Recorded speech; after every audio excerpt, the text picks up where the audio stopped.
On the whole, nature has been good to us Americans. We have a bounty of land and food, forests, mineral wealth,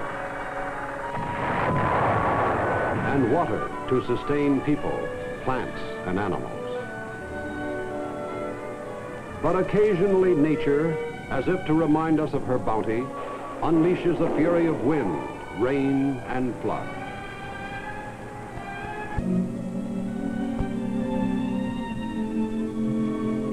Man, too, has contributed to nature's violence in our forests and in our cities. How it happened? It happened in Texas City in 1947. A disaster that took hundreds of lives and left countless injured and homeless.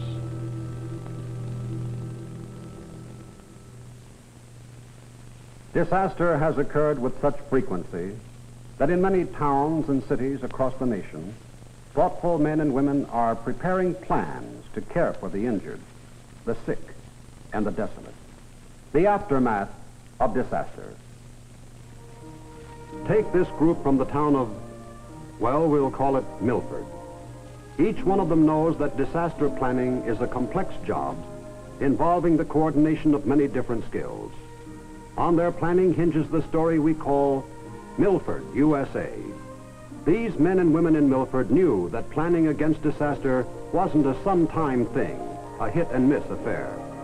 The mayor recognized the need for experts. He brought to the first meeting his fire chief, the chief of police, the town engineer, the local civil defense director, a doctor, and two representatives from the Red Cross, one a nurse, and the other an expert in disaster planning.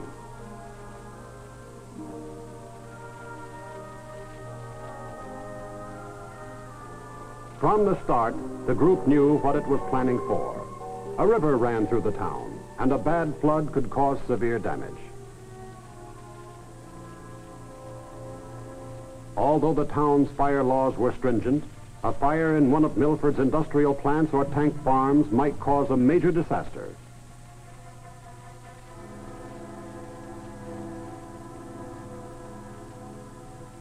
But most important, Milford is in a tornado belt. Although it hasn't yet been hit, the threat of a bad tornado hangs over the town each year. Having pinpointed possible disasters which could occur in Milford, the group settled down to planning emergency measures.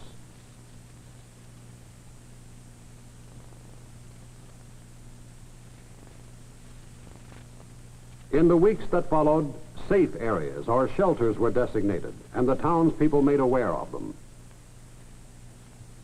Plans to organize professional medical and nursing help were made, and the patient loads at Milford's hospitals analyzed against a disaster influx. Plans to create more interest in home nursing and first aid classes were made. What happened in Milford didn't take a day, a week, or even a month. But finally, the disaster plans were made, plans for several contingencies, but all involving the same protective elements. Would they work? The only way to find out would be to try out one of the plans, a drill for a natural disaster. It would mean more planning, setting up victims, disrupting school schedules, contacting businessmen with large plants. But it could be done.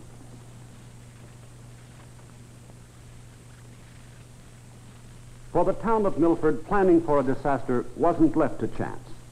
Once those affected by a work stoppage agreed and the victims designated, the only imponderable facing the group was, how would the townspeople react to a situation which wasn't the real thing?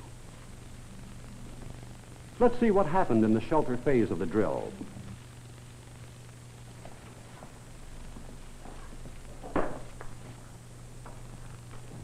This is a simulated Red Cross shelter. Prior to their arrival, many disaster victims were already given first aid. These victims were brought here for continued care and temporary shelter.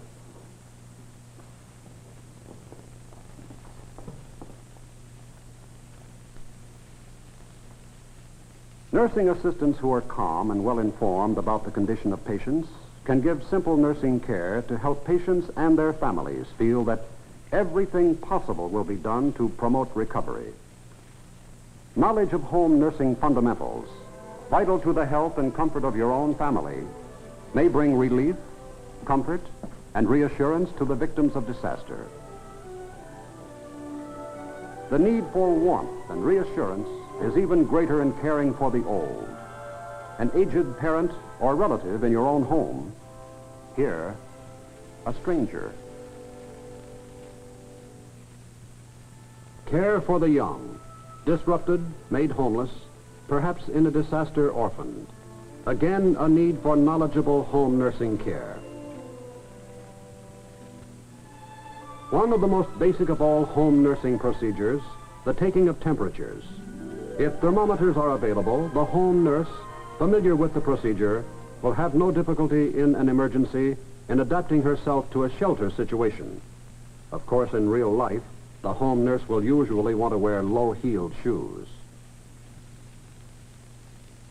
If there is a shortage of thermometers, or none is available, the home nurse may have to use her powers of observation to determine whether a patient has a fever.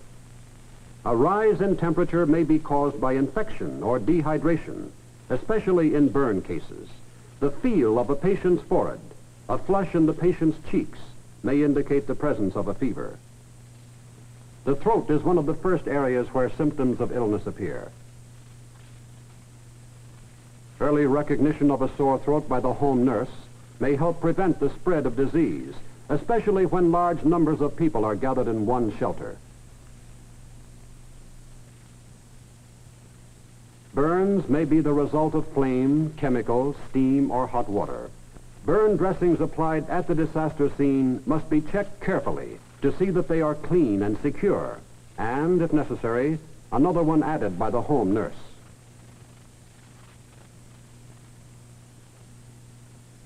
Let me emphasize, the burn dressing is not removed, except as a doctor may direct.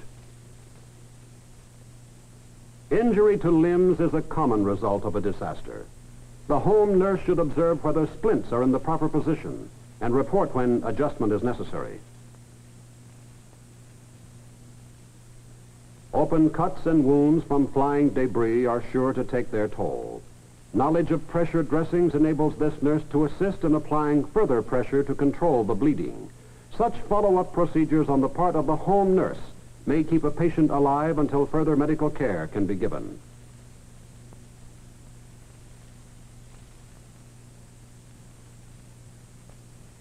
Where a patient has difficulty breathing, as with a patient who is gasping, turning the patient's head to one side and pushing the jaw forward will usually open the air passage.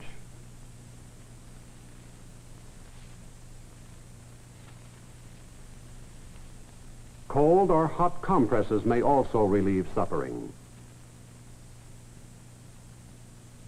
This woman, remembering what she has learned in her home nursing course, makes certain that compresses or other devices used in cold or hot treatments are safe to use.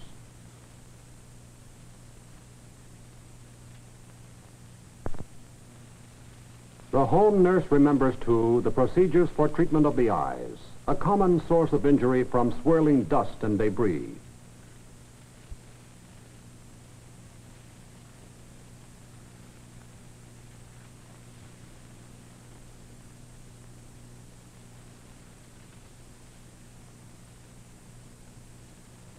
Here she shows how to instill eye drops, holding the dropper steady across the bridge of the nose. Then a separate wipe for each eye. In addition to her knowledge of home nursing procedures for the relief of pain and physical suffering, the nurse assistant in the shelter may often be called upon to provide many quick and ingenious services. It may be necessary to protect a patient from falling out of a cot. The home nurse accomplishes this by using a blanket fastened at the head and foot of the bed to form a protective bed rail. Emergency situations call for swiftly devised equipment for the comfort of disaster victims. A pair of slippers may be made out of a newspaper. Formed into bags made with two thicknesses, the loose corner of the locked cuff of the bag, tucked under to form a triangle, makes the sole of the slipper.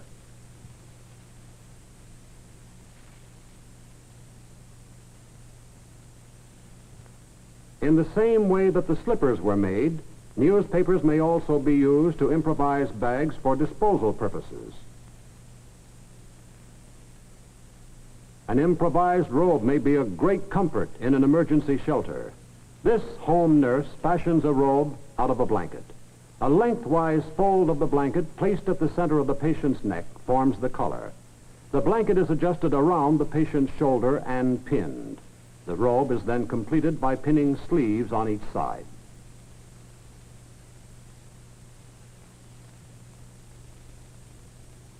Another useful article is a cardboard box made into a crib or bed and padded for an infant.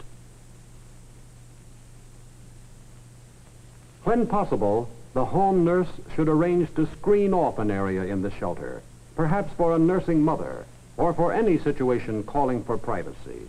A sheet or a blanket may be used for this purpose. Any effort toward keeping a family together in a shelter goes a long way toward improving morale.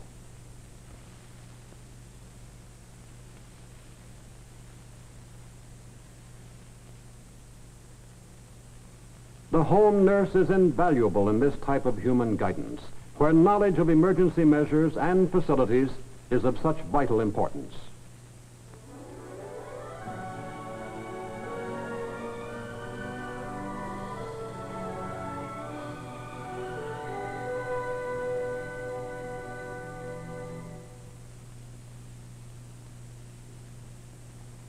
The Milford group had learned many valuable lessons from its exercise in planning for a disaster from natural causes. The townspeople had responded well.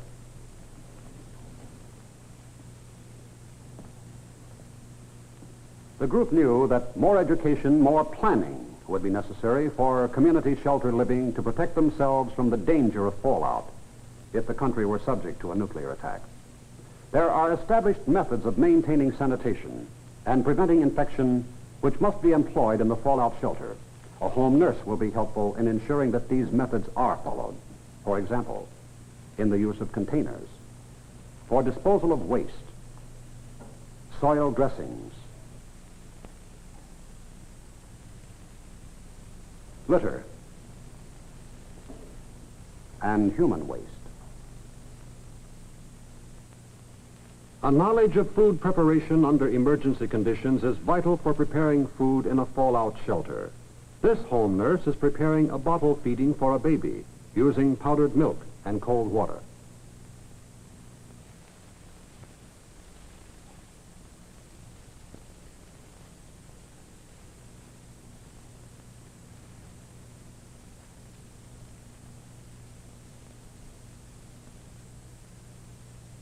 The milk must be warm, and a good way to warm it is to place it under your arm.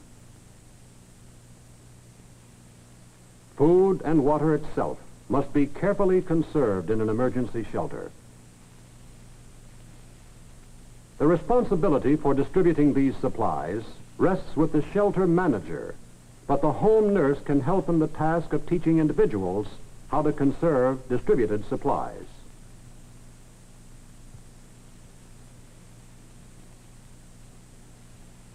Preparation of food in such an emergency shelter may be minimal. The home nurse will need to help with the feeding of the ill or disabled.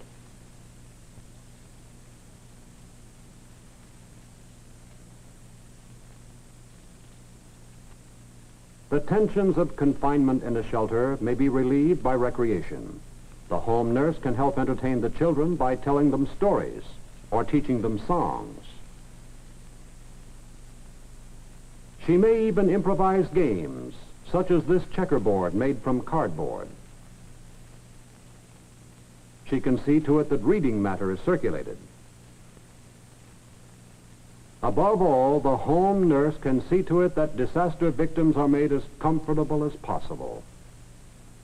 Identification of people in a shelter is of great importance, and especially important when caring for the young or very ill, since they may be incapable of volunteering this necessary information.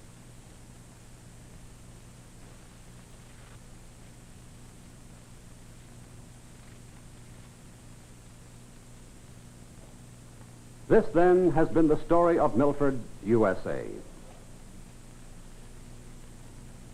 As I said at the beginning, planning for a disaster, operating a shelter, is a complex job involving the coordination of many skills. Here, many people work together toward the same end. The professional nurse, the practical nurse,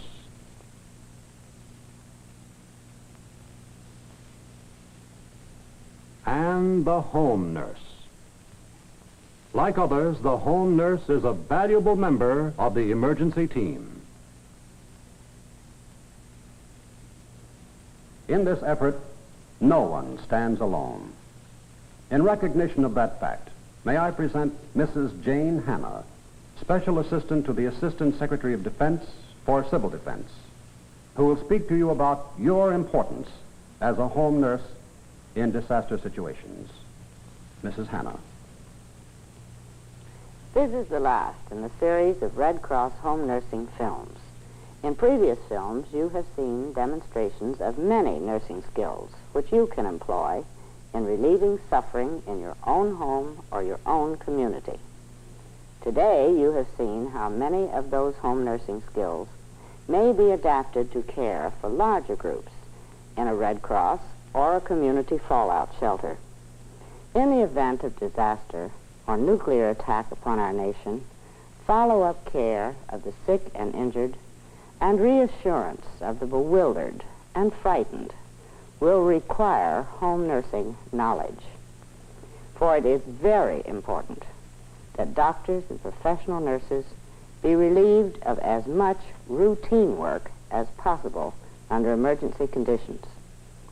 Those of you who have had Red Cross instruction in home nursing could form the core of this vital nursing assistance. The Red Cross home nursing course should be a must for at least one member of every family. There are, of course, other services necessary to make fallout shelters safe and bearable for people. But care of the sick and injured will be a vital part of these services, regardless of the nature of the emergency. Your local civil defense, Red Cross chapter, and your health department have available informational books and pamphlets on the subject of home nursing and emergency care of the sick and injured. Keep up to date with the latest home nursing techniques. Keep in touch with local civil defense and public health developments. In a community disaster or an attack, in an emergency within your own home, your training may be the deciding factor in saving lives.